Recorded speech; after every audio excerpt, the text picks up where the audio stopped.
Wherever you're listening in the world, it's a pleasure to welcome you to IsraelCast, the podcast powered by Jewish National Fund USA, your voice in Israel. I'm Steven Shalowitz, first reminding you that for 120 years, Jewish National Fund USA has been the premier philanthropic movement for the land and people of Israel. While best known for planting trees in Israel, JNF USA contributes to Israeli life in so many ways, including community development in the Negev and the Galilee, preservation of heritage sites, supporting people with disabilities, and connecting high school and college students to Israel. To learn more and to see how you can contribute, visit jnf.org. Once again, jnf.org. Now, Jewish National Fund USA, as you may have heard, has launched a year-long campaign called Conversations on Zionism, Reclaiming the Narrative. The campaign consists of 12 one-on-one conversations with Russell Robinson, Jewish National Fund's visionary CEO, and 12 panel discussions. Our featured guest on this episode is Virag Gulyas, one of the 12 individuals chosen from around the world to have that one-on-one with Russell. And as we record this, that conversation between Virag and Russell will be launched just in a few months' time, in October 2021 to be exact, and will always be available on Jewish National Fund USA's YouTube channel. And from what I understand, some of the global thought leaders are absolutely phenomenal, including Virag, who joins us now via Zoom from Atlanta, Georgia, where she is visiting a new museum and some other folks down there. So welcome to IsraelCast, Virag. Hi, Steven, and hi, everyone. Thank you so much for having me. Oh, that listen. Wasn't an easy in the making, right, to get this done. Should we tell Virag the backstory? Why don't I have you tell the backstory behind that? Well, the adventures of a missed flight, a storm, a canceled flight, and all that. So yes, it's been an adventurous trip here. So right, but you made it, and that's the most important thing. We're once again absolutely delighted to have you join us. The joys of travel, as we say. Now, listen, Virag, usually I do an introduction to a guest and I give them their background, but I really want to dive in right now and have you just sort of share with our listeners how you got from point A to point B, how you got to this point in time, because you really have such a remarkable life story, a remarkable journey. And then from there, I'd like to unpack. I see you were not up for the challenge to sum up my past. Listen, it was very, very difficult. I was able to sum up the part that you started roller skating. So we're going to talk about your roller skating adventures towards the end of the show. But you've really had such a remarkable life that I almost felt like I wouldn't be able to do it justice. And so I wanted you really to talk about some of those highlights in your life. And as I said, then from there we can certainly unpack. Sure, I was just teasing you. I know.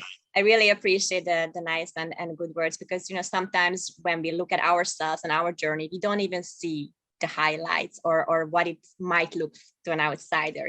So my dad sometimes tells me that I lived like 4 or 5 lives in one already. So he says that he's actually really proud and sometimes like envy me in a positive way, how I can restart things and how I can just get into the next adventure if my heart desires that.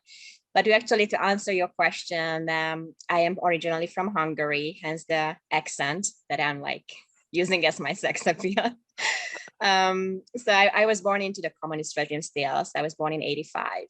I know what it means to live under a regime, even though it was very much the ending of it. But it is part of the story, and the reason I'm saying it has actually a function in my life, how I see the world, because of the stories that I've been told, through my parents, and how I saw their life being censored and stopped. And compared to that, what a freedom I have to do these adventures that I'm facing right now. So when it comes to Jews and Israel, that was not something that I grew up with. In fact, I grew up in a very, like a rather anti-Semitic environment. And this is when people, like blink and just want to move on from me. But first of all, don't do, because cancel culture doesn't do, a good thing for our future or to the society at large, because we need to be able to change. That's the notion of the human being and how we are. So I'm okay to say that I was having a very anti-Semitic background. And under that, I mean, I was simply ignorant. I wasn't hateful. I was not, like viciously hating Jews. It was simply not in my proxy what happens with Jews or Israel. So all I knew was the Jewish jokes and the stereotypes around this community. And again, mind you, I was born into an era where we didn't have social media, so my first phone I got when I was 16. Social media opened up the world to me when I was 19 or 20. So it was not something that you could just absorb whenever you wanted. My relationship with the Jewish community ended in the fact that my classical ballet academy was in the Jewish district in Budapest. So my picture about Jews were that everyone is a Hasidic Orthodox Jew. And I understand how stupid or dumb it sounds today, but we have to put things back into the time's perspective. So as I said, no internet, no big globalized world. We just No came out of Netflix, for example. exactly. So there were no movies that you could even, for better or worse, at least, watch. I think that's very, very important to understand. So my whole journey with this community and with my Zionism started in 2012. And, I would discredit life if I wouldn't admit that it started with an Israeli guy. So I was dating an Israeli person. In Budapest? No, in Brussels. I lived in Brussels. When because we should explain that you started out as a ballet dancer. You were trained as a ballet dancer. Yes, I was trained as a classical ballet dancer. So I spent 10 years in a very Russian academic education that, again, give me a lot that I'm trying to use to my advantage nowadays, but it also took away a lot from my childhood, or it has its trauma effects, that or I at least needed to face once I stopped dancing. But I got a contract in the opera house in Hungary, which I refused to accept. And instead, I was the first girl who ever went abroad. And I got a contract in the opera house in Zurich, in Switzerland. I was dancing there for 2.5 years. And then I got a contract in the Danish Royal Ballet. And once I got the contract, I just knew I'm not going to continue dancing. It was just something, inside me broke. And people always ask, why did I stop? It would be easy to say I broke my ankle, but no, it's something inside me that I always wanted to do something with my mind also, not only with my body. It was a very big, powerful fight inside me, So then I kind of restarted, and I was going to another college that would make sense in the big world, as opposed to, saying that you are an artist. I had zero idea what I wanted to do, obviously. And then I got, after I graduated in international relations, that was my bachelor about, I got an opportunity to work for the Hungarian Foreign Ministry. I went through like 10 lines of interviews, and eventually I got the position, and they sent me to Brussels during the EU presidency when Hungary was the presidency leader. And I spent a year in that position. And after which I just stayed in Brussels, and I was working in different communications and different roles in communications. That's where I met this Israeli fellow. There you go. That's how it started. It always starts with a love relationship, doesn't it? I don't know about that, but it's sometimes people are like, okay, so that's why. And I'm like, this is such a discredit, actually, or disservice to the whole activism I'm trying to do, because that guy is not in my life anymore, and I'm still here, or well, there was a reason why he came in your life, though. That's yes. So and that is why I also mentioned. Yes, so he is in your life, but he's not physically in your life, right? The sort of halo effect. So you met this Israeli guy, and then I understand that you went to Israel with him. Yes, very quickly and very early in our relationship, he said I had come to Israel. And I was like, I am not really sure there are too many Jews there. So that's a starting point. And I'm like honest about it, because the reason I am actually okay to tell this, because first of all, that's the truth. Second, if I could change and I could make, the little changes in my life, then other people can too. So I don't want people to think, anyway, I'm coming from a Zionist background. It's a natural cause for me to stand up for Zionism. No, nothing was natural about this. So I went to Israel for the first time with him, and he showed me from Rosh Hanikra to Elat, we went to the Galilee, so everywhere. And somehow Jews were nice. And I was like, what's going on? These Jewish people are actually very welcoming. I went to Shabbat dinner to various denominations and practicing Jews. And the first couple of times in Israel, I was like a happy tourist, beautiful Israel, and that everything was appealing. And then slowly but surely, I started to dig deeper. And since then, I went back 20 times, and many things have happened since then. Well, you clearly have developed a fascination with Yeah. Israel and a deep understanding of Israel. And talk about then your Jewish education and how that came about. Like when I started to say I like Israel, even that particular ex-boyfriend was, oh, you just, you like the beaches.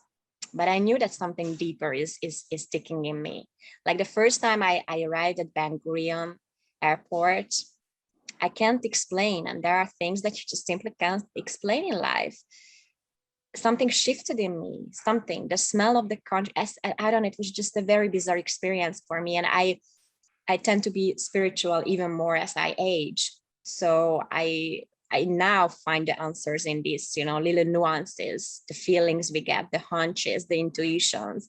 And when I went to Jerusalem the first time, I legit had a full panic attack at the middle of my tour there because of all the energies and everything that I just experienced. So the Jewish education came after a couple of years of going back to Israel. And then I started to, understand that there is something off when it comes to the picture of Jews and Israel. So in Brussels, where we lived, we went to the big supermarket, and you know that they have these international food sections. So every time there was an Israeli food section, either the flag was torn down or the Israeli food was put under the Spanish one. And by that, I was so emotionally connected to Israel that I was just repacking everything, like it bothered me. And then I started to dig deeper, like, why is it? So, the whole new world opened up to me, starting with BDS, with the double standards against Israel. And then I returned to Israel. I started to interview the IDF soldiers. Are you guys really, the child killers here? Or like, what's going on? I started to talk with the Arabs in East Jerusalem. And then I understood their notion, or at least a generalized one. And then eventually I just wanted to know more. And I worked in communications. So I knew that in this way, I can start working for Jewish causes if I want to. But I felt that I really bring added value if I actually understand the nuances of history, that I really dig deeper. And this is how I ended up at Touro College in Manhattan. And I did a master program there in Jewish studies. Which is quite significant. And I would have to imagine, though, that it wasn't easy to be admitted because, I mean, let's face it, you weren't yeshiva educated, for example, right? I mean, you were almost, dare I say, starting from scratch, weren't you? Definitely, yes. So the dean at Touro College on this particular department, Professor Michael Schmidtman, he interviewed me for 3 hours. And he really was put at the test, I think, because in retrospect, he told me when I graduated that during the interview process, he saw in my eyes that there won't be a no. Like I won't accept a no as an answer. But he told me, like you don't have a yeshiva background, you don't even have a bachelor in Jewish studies, you are a first non-Jew ever trying to get into this program. But somehow, I convinced himself about my genuine interest. And he actually was so genuine that, the department and the school, that I got a full scholarship so that actually I could attend and do this program. Well, really, congratulations, as we say, kol hakavod to you, really. Right, b'vakasha, because I think it's really quite remarkable and quite admirable that you went really from 0 to 60 with that. Yes. How is your Hebrew then, by the way? אני מדברת, אבל אני לא מדברת טוב מאוד, אבל אני מבינה. I understand a lot. Oh, right. As we all do. We'll have to put subtitles if we put this up on YouTube, for example, or I don't know how we're going to do that. Is the podcast? I can answer your question again. Yes, that's all right. That's all right. But listen, but these days, I mean, your main job is a communications consultant. You're also a journalist. However, the reason why we want to have this conversation with you is because you are a real Israel advocate. And I want to talk a little bit about your Israel advocacy, because again, here you are, you're a young lady that is from Hungary, grew up in as you said, a very anti-Semitic environment, and it wasn't mean-spirited on your part, it was just a lack of knowledge. Mm-hmm. And when you became educated, then you were able to understand, and then you were able to educate and really inform as well as inspire others through your knowledge. And you did take the time indeed to understand the backstory behind the Jewish people when it comes to Judaism, as you just said, through studying through your master's degree. So let's kind of talk a little bit about the Israel advocacy world today and where you see some of the main issues and challenges that are facing Israel and facing really the Jewish community. And then I'd like to talk about some of the solutions and how people can get involved. That's not an easy question that you are posing here. I think there are a couple of main issues, especially if we check back on this year alone, when the level of anti-Semitism is spiking and extremely high in the US. I do not think that the diaspora Jews are angry enough yet, or that they actually really see the latitude of the issue. Somehow it's interesting that I don't want to compare the situation, and it's obviously not an intelligent thing to do, but we need to. In 1930, the Jewish people kind of felt the same way like now, that, oh, we are assimilated enough. We are good people. We are decent citizens. Nothing can happen to us. Oh, they are breaking into Jewish stores. Okay, happens. Tomorrow it's going to be a new day.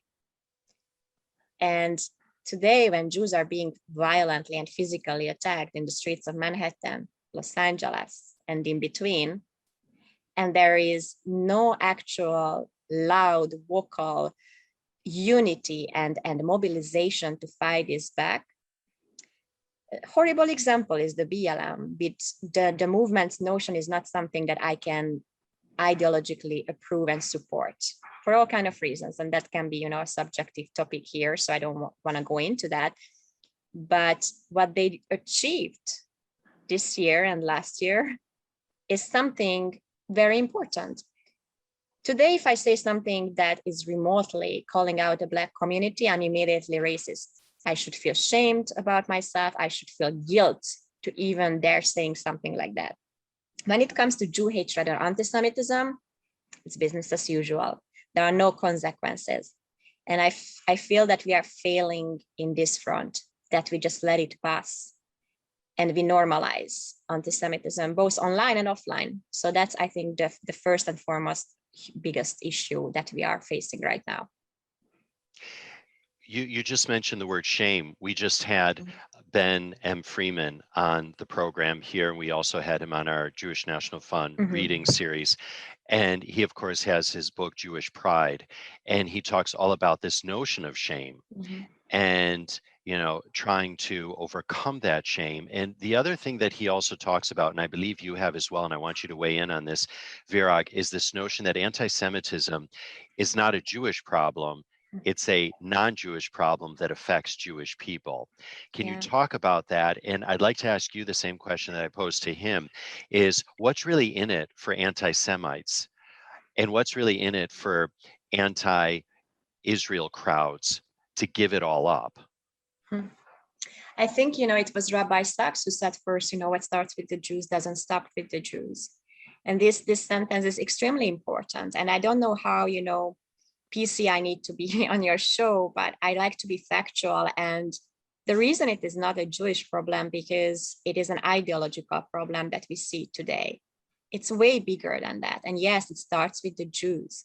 But as someone who survived 2 terrorist attacks by Islamic jihadist terrorists, it is not only a Jewish problem. There is an ideological shift today that they want to put on us and pressure us to accept, that goes against family values, that goes against any kind of conservative thinking, that goes against religion. And that is why I believe that, anti-Semitism is just the first drop in this big ocean of problem.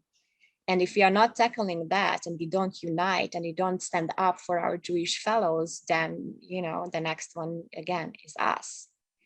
I'm really missing the unity. Why is it that when Black people go on the street, look how many white people join them immediately without even being asked to join? when Muslims march, the same, everyone suddenly goes with them, and including so many Jews. But when it comes to like a Jewish mobilization or like a Jewish action, they are alone, or we are alone. Why is that, you know? And there is this big problem, I think, in society that, for example, whereas Black people are always considered the underdog in the society, regardless of the fact that they have opportunities and chances, but Jews are always considered as the white, rich, colonizer, privileged people. So they are not considered as a minority group in the pejorative sense, or in the challenging sense that, okay, it's a minority group that should not be discriminated.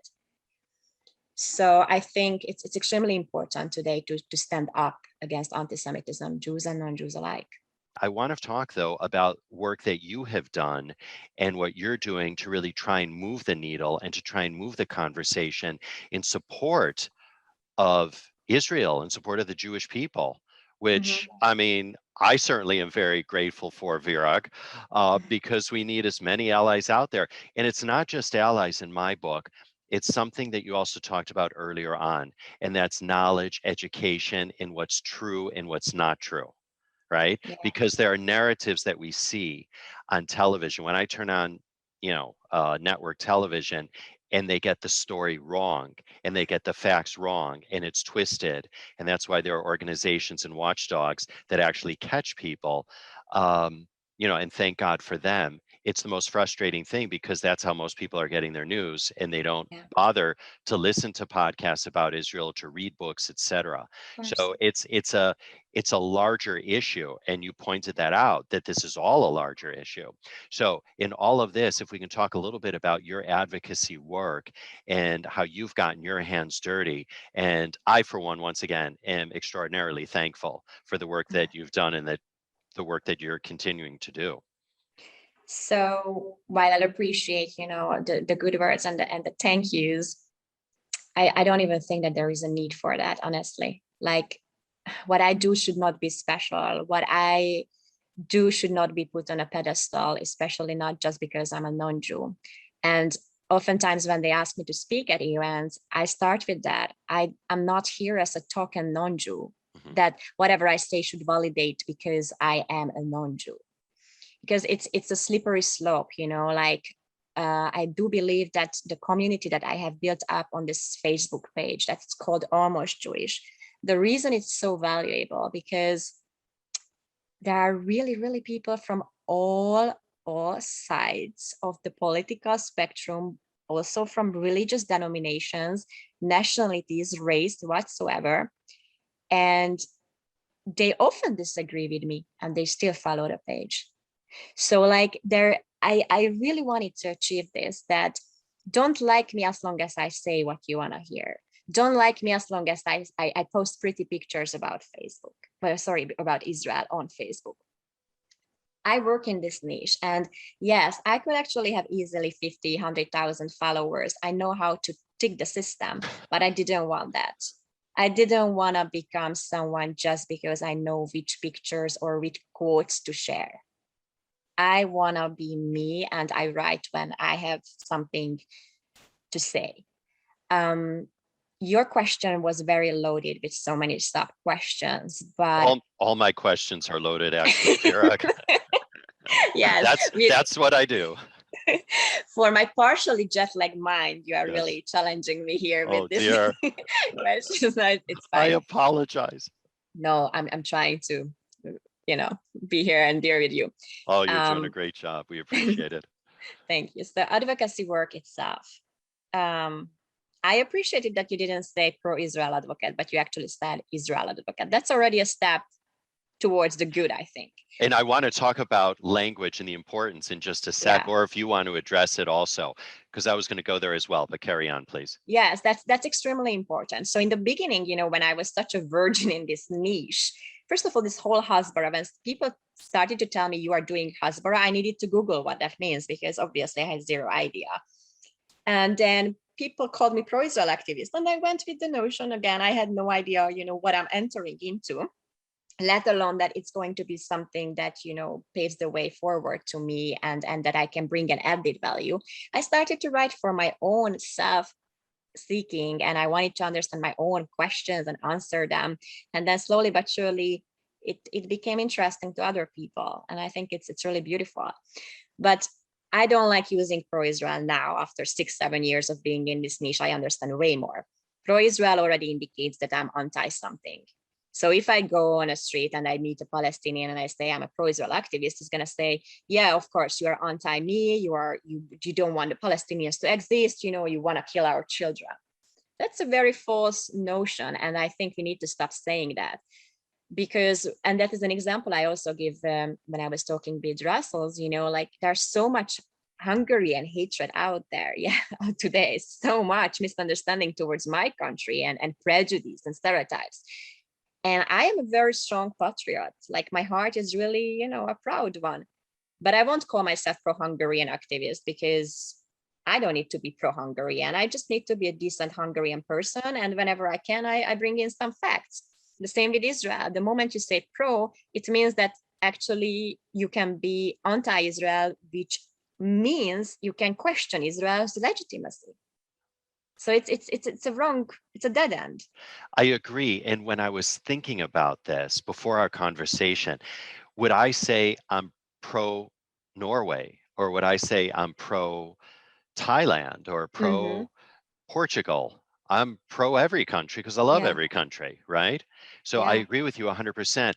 Israel seems to be the only country that we're either pro or we're anti. I can't think of another example. Yeah. You never really say I'm pro-Iran or pro, I don't know. It's really just pro-Israel, anti-Palestinian. That's the only thing. Yeah. And that's why words really matter. And I think that's where kind of this niche is really losing. And again, it's a cliche, but we are really losing the PR war in this sense, because for a long time, we let the other side dictate the language and we were just defending ourselves. When people say, oh, Israel, is an apartheid, and we say, yeah, but there are, I don't know how many Knesset members, in the parliament. No, we need to kill the notion at this moment if someone is saying apartheid. What is apartheid? Let's define together. You define apartheid, and then you say, okay, so let's see the picture from Israel. Is it really apartheid, or you are just being morally, intellectually, and in any other way dishonest with yourself? Because if that is the case, you are an anti-Semite person, period. Right. So, yes.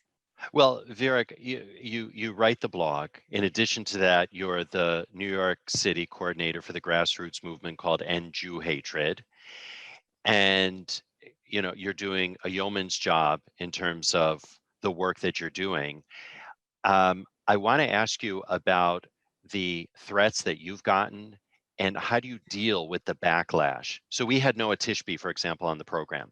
And I said, Noah, how do you deal with that on social media? She said, I just ignore it. And I asked the same thing of Yusuf Haddad, who is, Yusuf, right? Who's just a wonderful, wonderful chap. We had him several episodes ago. And I told him what Noah said, that she just ignores it. And he said, look, it's very easy for Noah. And he spoke very highly of Noah, and I adore Noah. He said, but, she can say that.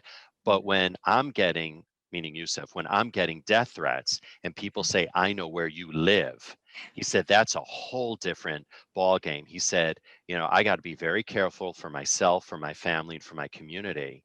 And so I'm wondering, how do you then deal with the backlash that you've gotten? I don't think you can ever get used to it, especially if you want to kind of like preserve your innocence as a human being. It's like we are so used to the terrorist attacks that soon we are not even blinking, or we don't even cry anymore when something happens, so like the threshold is just getting higher. The first time I got death threats, I broke down. Obviously, I was totally freaking out.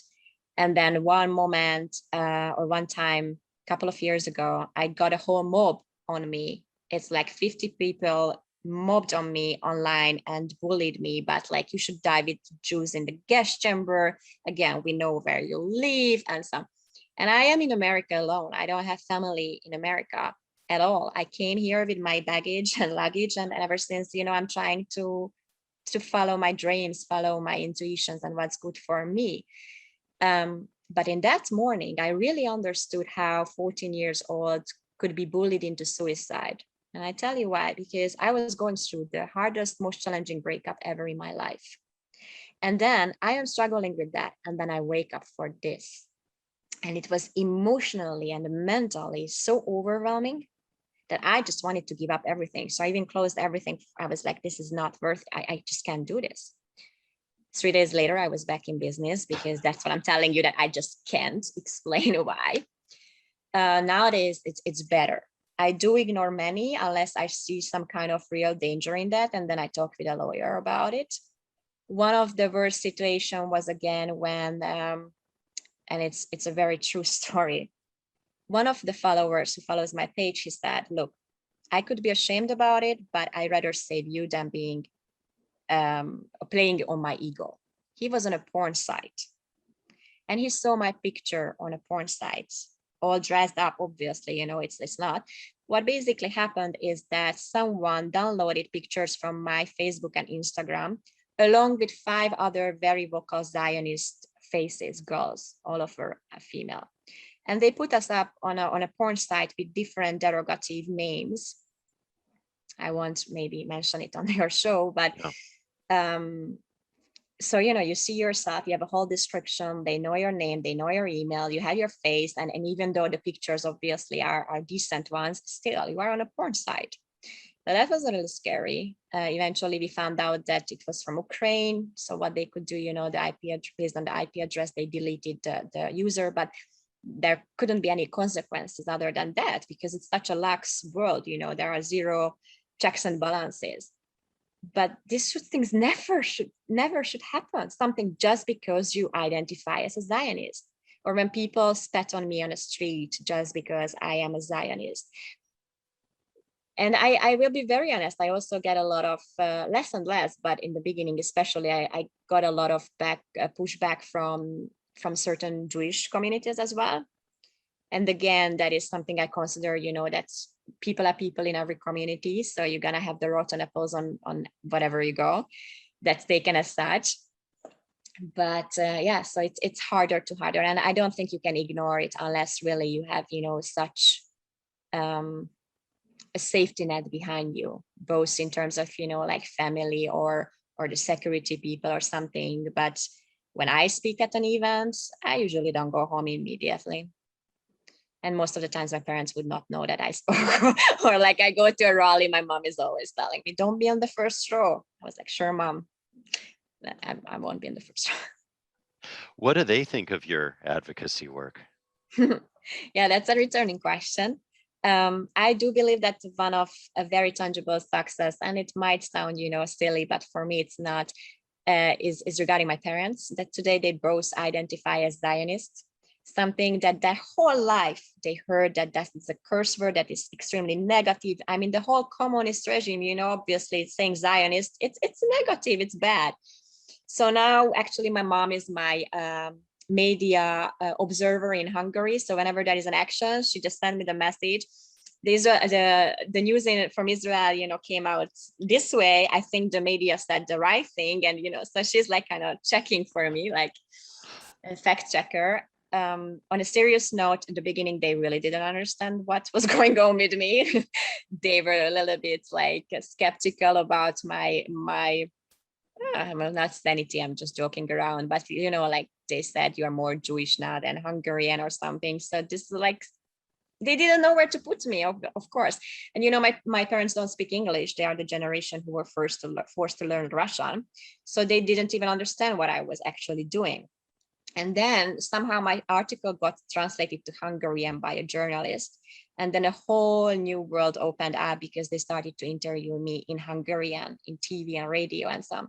And that's when my dad said, I'm proud of you, how you stand up for something so beautiful. And since then, it's been a lovely discussion among us as well. It sounds to me almost like your fighting spirit comes from them. Were they involved at all in the pro-democracy movement in Hungary? Yes, especially my dad.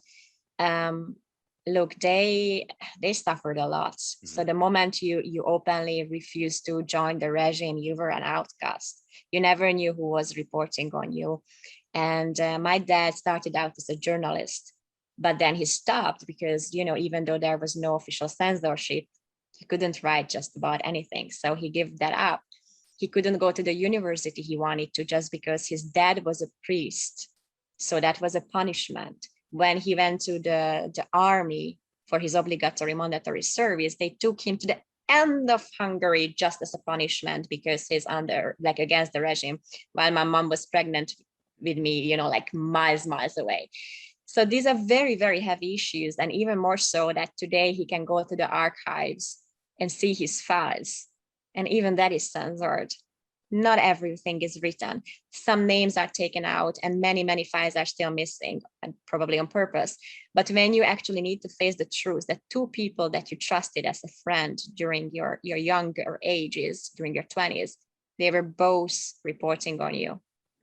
How do you mentally, get out of that? So communism was not only a regime, it was a psychological terror. You cannot trust anyone. And I see the difference between myself and my parents on that matter as well. How they are not trusting anything and anyone. It takes them so much time. Whereas me, I'm like, all over full-heartedly in the world. And yes, I get my share of dissatisfaction and sorrow, but I go into the world with so much more hope than they had. And how lucky are we to be living today where we do have freedom, where we do have democracy, and at least here in this country where people demonize the United States. And I think to myself, my goodness, why are people wanting to come to the United States if it's such a bad country? Yeah. Which is a whole topic for another time, but it just boggles the mind. I was speaking with a very dear friend of mine whose grandparents survived the Shoah, and he was telling me, he said his grandmother and great grandmother lived for 4 years in the sewers of Paris.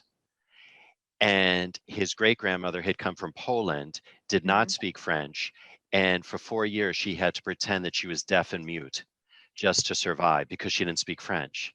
I mean, so and I bring this up because, again, to illustrate that for all the nonsense that any country has, how lucky we are, and we really have to cherish our democracy, our freedom, and the right to speak, and the right to speak out, and the right to use our voice. And that's really where I want to go with you right now, Virag, because, since 1975, when the UN declared Zionism as racism. And dare I say, I'm old enough to remember that. And then, of course, we had the Durban conference, and then, of course, we're having Durban 2 right now.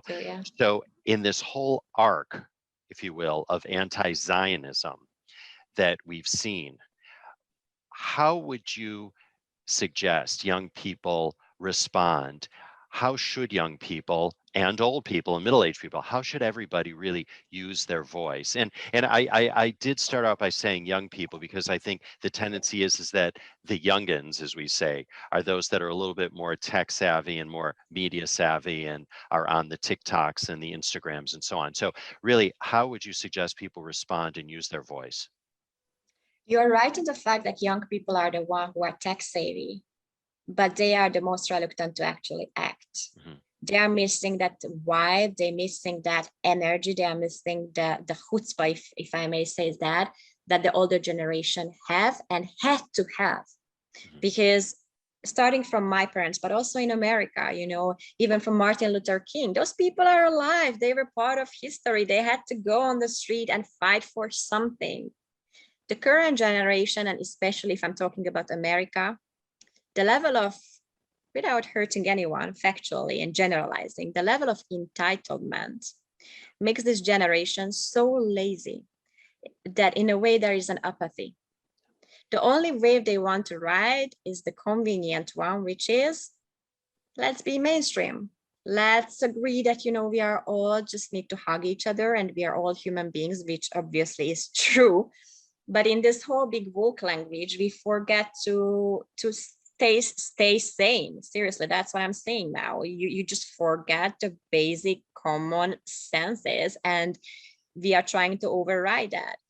So the next generation is, I don't understand. I don't really know yet how they're gonna come from this comfortable situation where they are put at. And they're gonna, because we see where the world is going, and you need to challenge situation and things and ideologies. And somehow isn't that the progression of our life, that in our younger ages we need to fight for a better world, and as you age you are slowing down in that big vehemency. But I don't see that from the young people now. I see it only when it is trendy, kind of like a peer pressure, oh, let's march with the BDS on the street. I have zero idea what BDS is. I never read the charter. I never saw that actually they want to eliminate Jews, or it's discriminatory against the Jews, or it is really fueling Jew hatred. I march because that's trendy. That looks good on TikTok. That looks good on Instagram. I'm gonna get the likes. And that's a very dangerous game.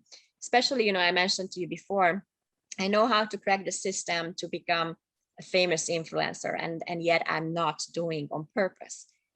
But many young kids want to be someone from one day to another. So if they're going to see that, for example, just a couple of days, globalized intifada, it's trending all over the net, and I'm in Brooklyn. Hell, I'm going to go out, do a quick video and post it. Yes, globalized intifada. But I won't go into the fact what intifada actually means, that is the normalization of Jew hatred and terrorism against Jews. So we are again beautifying terrorism.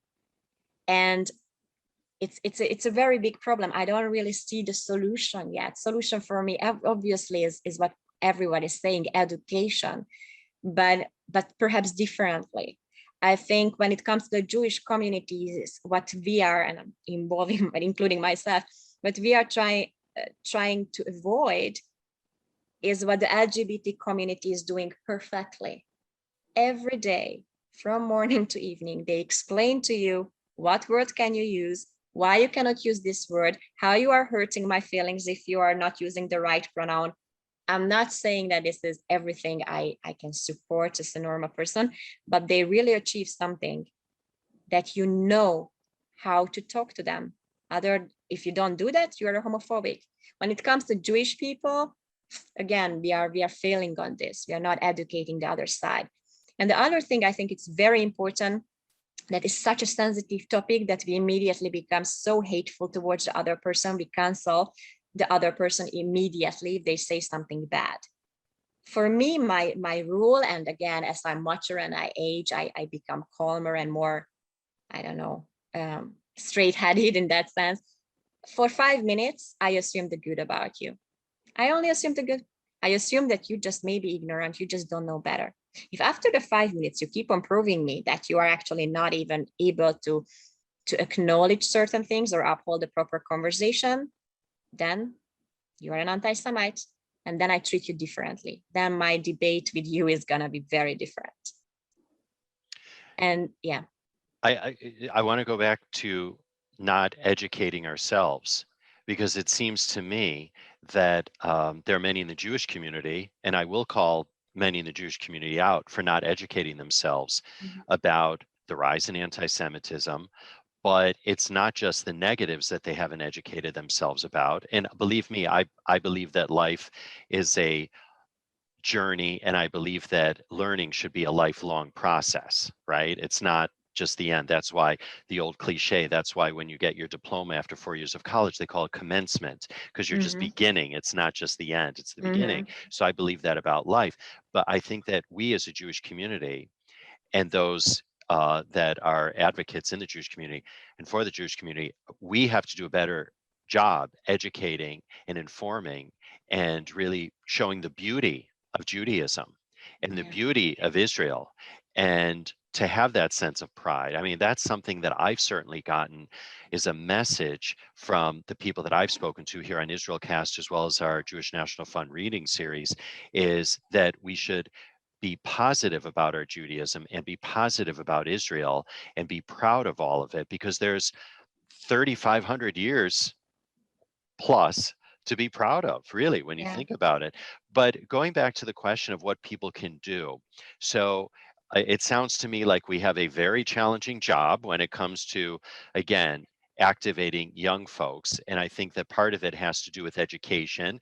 And for any parent that's listening out there, take note, because it's their job. I think it all begins in the family, and it begins at home. You can't just farm it out to the Hebrew school every Sunday and expect them, meaning the kids, to grow up to be proud Jews and to be proud supporters of Israel. Right. Or both. So it really starts with the parents, and it starts with the families first and foremost. So then let's talk about those that are adults. What can adults do to really, as I like to say, move the needle on this, and to try and change the paradigm and change the conversation, and to, really educate? So I'm looking down because I forgot to my notepad, which I always have, especially with you, it would have been so useful with your big questions, and sub questions. I usually take notes, but I'm like taking notes on my phone now. There's so many interesting points that you are raising, and I really enjoy the conversation, and you are very thought-provoking also for me.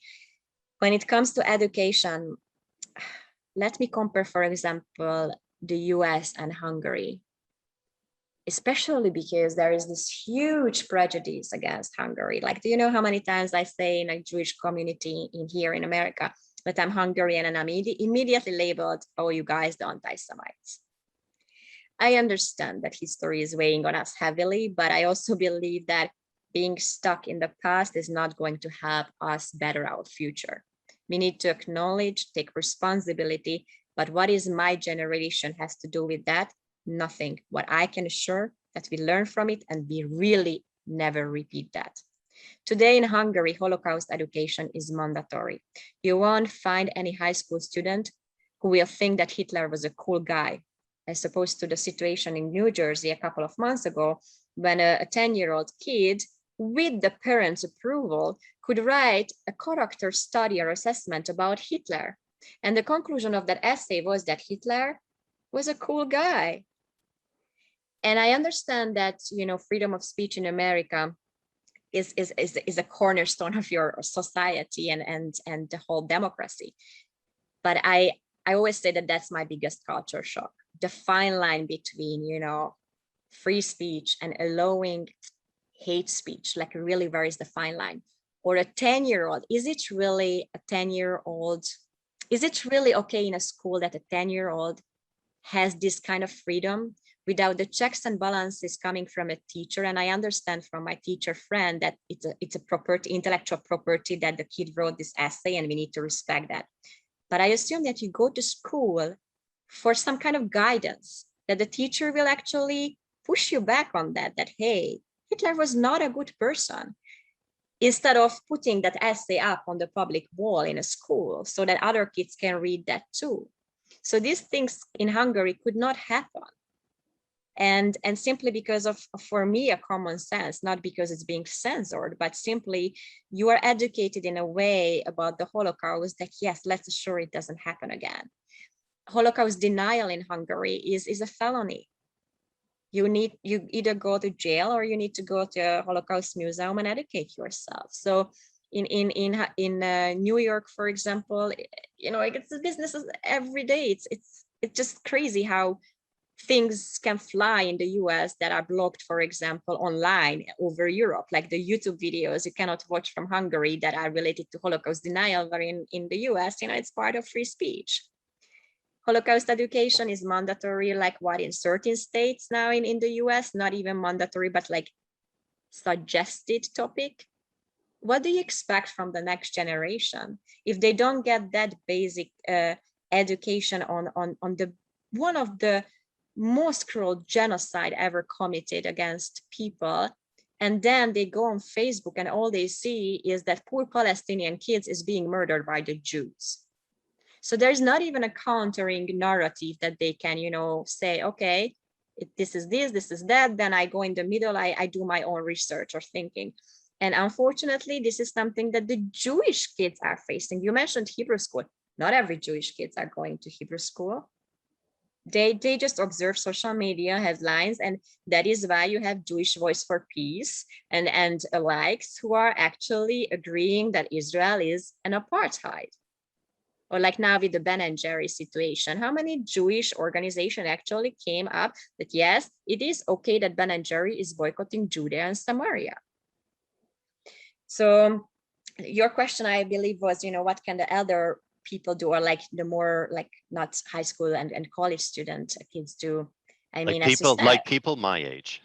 Thank you, or my age. Yes. Maybe, I don't know. But so as you said, education starts at home. So it's their responsibility that even if they don't have kids per se, but if they have, it's a very easy, answer. Okay, educate your kids, sit down with them, and then so on. But if you don't have that, or you want something else, I really like that idea of reaching out to your neighbor, asking them if they, especially if they're not Jewish. How amazing is that? Invite them over for Shabbat dinner.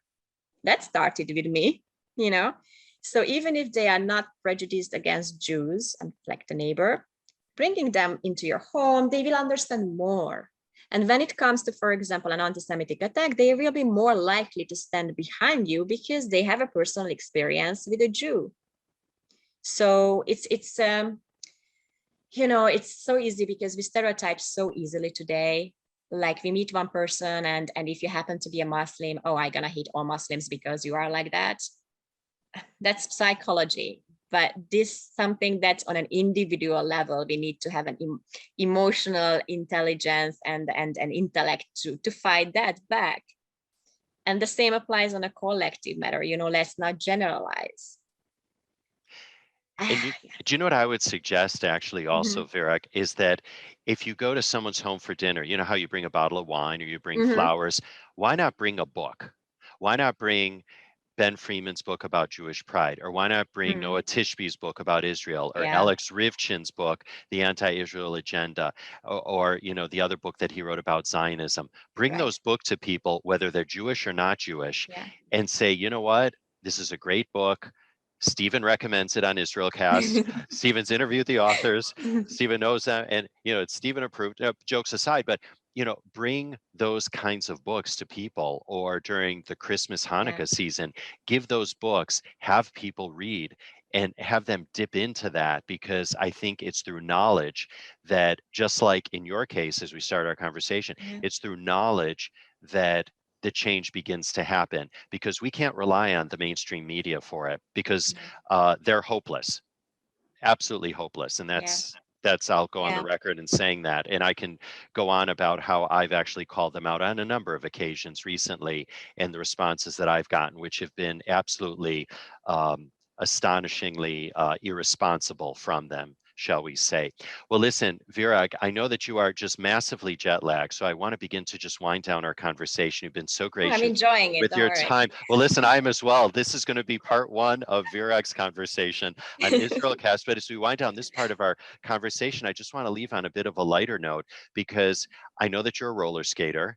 So you took up roller skating, as I understand, like 3 months ago. And before we started rolling, you said something about that you weren't very good. And I said that you're probably better than me. But I mean, clearly you were a ballet dancer, so you must have very good balance. Yes, that's the only thing kind of what I have, coordination. But don't forget, when you're a ballet dancer, you are forbidden to do any other sports, because everything is a danger factor, or it uses different muscles. So like, ballet dancers are very like walking like ducks. But when you need to skate, you need to be parallel. So I have zero muscles for that. I took up a couple of months ago, and that's just freedom for me now. That's my therapy. That's my sanity. That's my everything. So just yesterday night, I think maybe I mentioned that I had all this, delayed flights and craziness. And then I arrived to an airport hotel in Denver.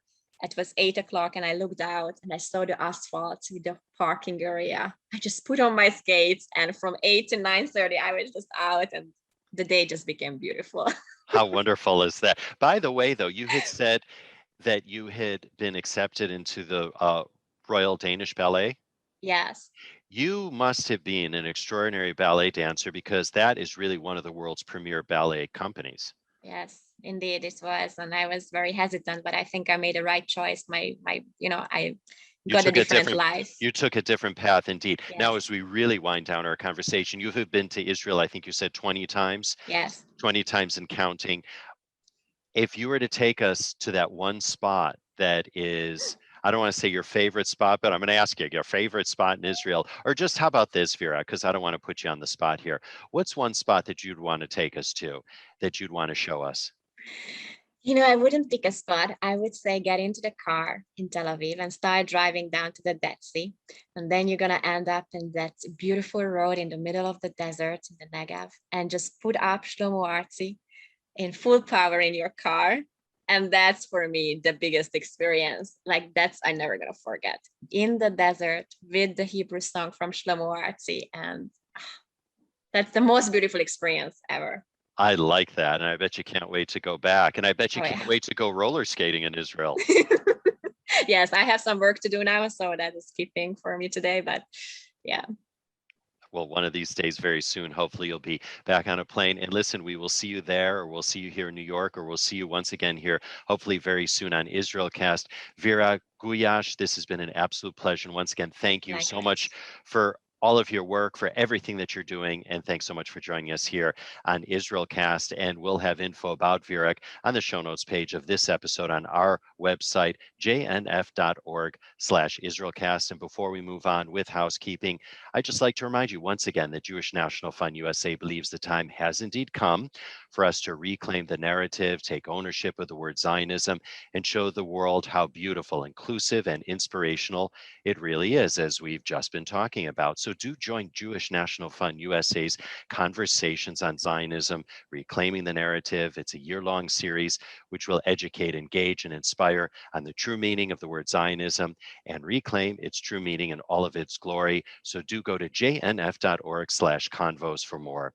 And of course, as I always say, we do release new episodes of the show of IsraelCast every other Wednesday. And just so you never miss an episode, subscribe to us wherever you get your podcast. Simply search for IsraelCast. That easy. How do you like that? And don't forget to rate and review us to make it easier for more people around the world to find us. Or you can always enjoy the show by visiting us at our website. Once again, jnf.org/IsraelCast. All right, now it takes a homo shop to put IsraelCast together. And for that, we thank Vivian Grossman, Dara Shapiro, and Olivia Schendel. Our editors are Jay Rothman and James Casada from Mirrortone Studios, right here in the very heart of New York City. And the music that you hear at the top until the program is titled My Eden. It's by the very talented Rafi Malkiel from his album Water on the Tzaddik label. Now, IsraelCast is indeed powered by Jewish National Fund USA, your voice in Israel. For more information about JNF USA, visit jnf.org. And if you'd like to write to us with story ideas or just to say howdy, we would all love to hear from you. So do email us at israelcast@jnf.org. Meantime, I'm Steven Shalowitz, thanking you for tuning in and looking forward to having you join us on future episodes of IsraelCast.